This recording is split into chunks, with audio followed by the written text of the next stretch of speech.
Last time, we explored medical innovations during the Civil War.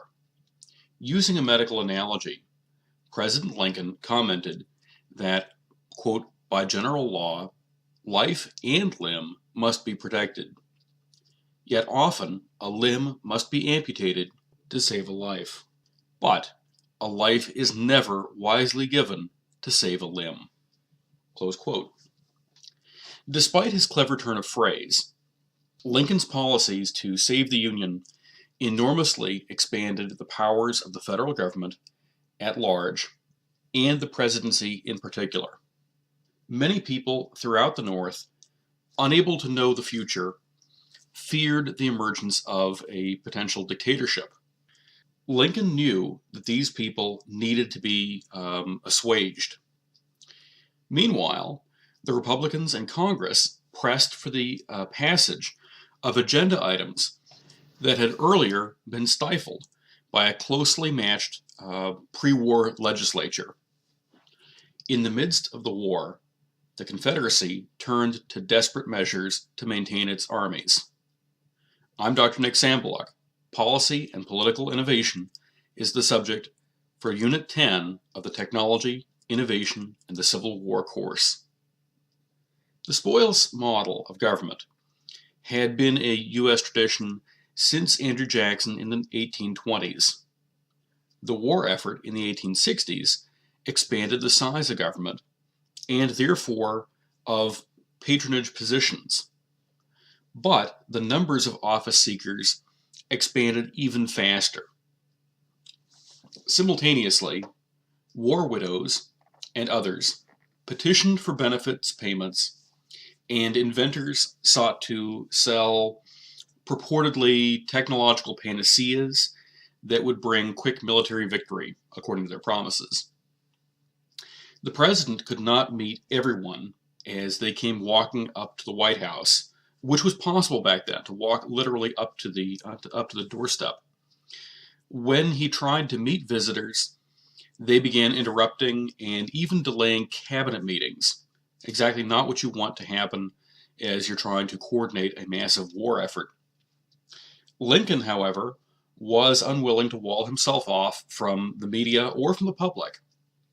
Although these interruptions agonized many officials, such as Navy Secretary Gideon Welles, who we mentioned earlier as an enthusiast for the mass production and use of shallow draft ironclad warships.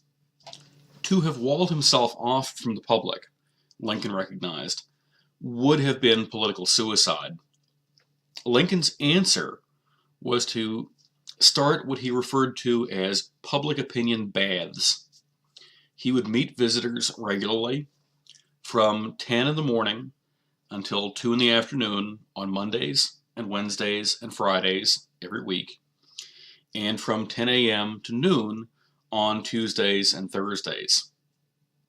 This preserved his accessibility while also reserving space for actual policymaking.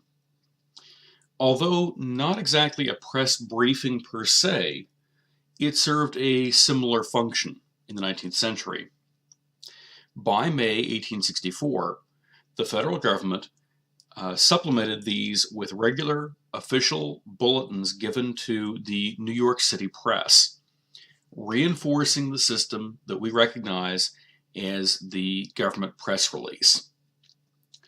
Secretary of War Stanton gave the information to the New York City media, but Lincoln, both as a Westerner and as a talented politician, recognized that the East Coast favoritism was not something that was going to play well in the rest of the country.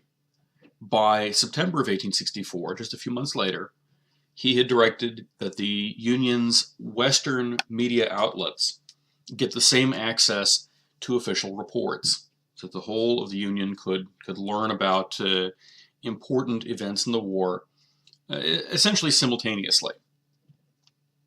It is useful to recognize that the Republican Party, although relatively new to the political stage, to holding some sort of power, was a coalition built from older, defunct parties, and much of its political platform consisted of ideas that had been stalled by congressional Democrats in the years leading up to the Civil War. With the southern states gone, few Democrats remained in Congress. 1862 was a busy year because the Republicans were able to force their agenda through the Congress and into law, holding the rump Congress and now the executive with Lincoln in the White House. They were able to pass their agenda. This included the establishment of a Homestead Act to make Western lands more available to hardworking yeoman farmers. That was a wish of free soilers who became an electorally significant component of the GOP voter base that the Republican Party relied on now to be a strong national party. Former Whigs had also become Republican, many of them, expecting increased economic growth by the construction of communication systems, and the Transcontinental Railroad Act answered their desire. Many Republicans also wanted to see new state colleges that would emphasize industrial and agricultural knowledge and bring further economic growth. And the Morrill Land Grant Act fostered the growth of new colleges or the expansion of old colleges in the eastern states, while also making the creation of new colleges in the western states possible. For example, Purdue University was a land grant school established on May 6, 1869, making Purdue University exactly 4 days older than the completion of the first transcontinental railroad. While the Republican Party transformed the Union into the country that it wanted to have, the Confederates found their would-be country becoming a portrait of what they had actually sought to avoid. April 1862 brought the institution of a Confederate conscription system. The rebels embraced the draft very reluctantly, but just a year into the war, because they were already running low on manpower in the South. About 20% of the total Confederate forces employed in the Civil War were drafted into their army. If we take the total of all the soldiers who fought in Southern armies during the entirety of the war, we see that more than half of the Confederacy's soldiers had been volunteers who had enlisted in 1861 or 1862. The other half, for the remainder, the Confederacy would be scraping the barrel, desperate to find enough men to keep their armies intact and to deflect Union offensive campaigns. A long list of professions were considered exempt from the draft because of the vital help that the trained experts did for the overall war effort. Planters are men who own 20 or more slaves. This was later adjusted downward to 15 or more in order to be more expansive, a little bit more expansive. Planters were also excused from the draft.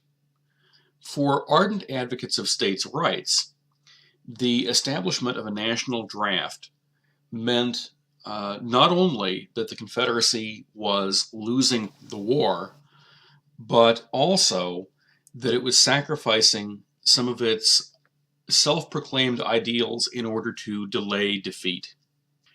So this is a criticism going on within the Confederacy at the time of the war. For this unit, discuss why were Union policy sacrifices successful when Confederate policy sacrifices failed.